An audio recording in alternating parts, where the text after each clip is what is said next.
Good morning, Charleston. This is meteorologist Rob. So as you can see me behind me, it's a little bit of a hazy start for your Wednesday morning, brought to you by these Canadian wildfires.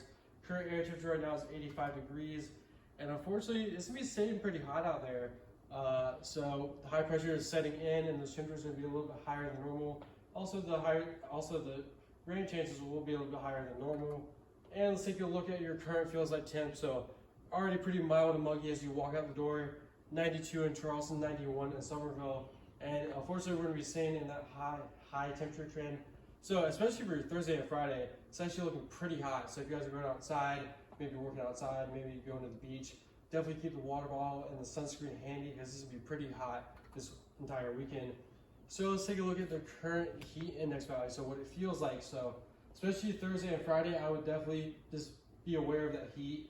If you guys are working outside, just be aware of that heat. And anyway, so let's take a look at the current satellite radar. Not too much going on, so that's thankful. So not too much going on. It's actually pretty dry out there right now. And as we take a look at your futurecast, so what's actually bringing all this warm weather is actually this high pressure system that's in the Gulf of Mexico, slowly making its way towards the southeastern coast, which is bringing those warmer temperatures. And let's take a look at your futurecast. Not too much going on. We got that pretty large front making its way towards the southeastern coast, but then again, I think it's going to skip the low country, which is good. We do have a chance for a few scattered thunderstorms out there later today, but then again, not too much going on. It's actually looking pretty dry out there to start your Thursday, and the severe weather threats are going to be just slightly above normal, but then again, not too much going on weather-wise here in the low country besides the heat and the humidity.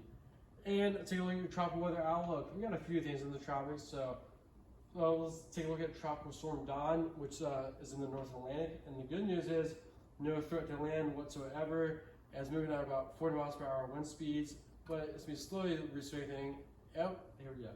Anyway, so let's take a look at this new disturbance off the coast of Africa. So right now, the NHC only gives it a 20% chance of development, and the National Hurricane Center is keeping a pretty close eye on this.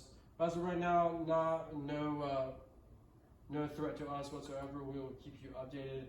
And let's take a look at Don's current track. So the good news is no threat to land whatsoever. It's going to be staying out in the North Atlantic. It will re-strengthen just a little bit, hitting wind speeds of 50 miles per hour. But then again, not too much going on out there. So if you guys are actually surfers in the North Atlantic, you guys could be getting some pretty good long period swells from Don. So good for you guys. Shred it up. Anyway, so let's take a look at your 7-day forecast. Like I said, just hot. And unfortunately, it's going to be pretty humid out there too. And especially Thursday and Friday, 98 degrees for your actual high temperatures. It's going to feel like 111 out there. And the good news is we're going to cool down just a little bit by the weekend, but those rain chances will be a little bit higher on the weekend for your Saturday and Sunday. Thank you.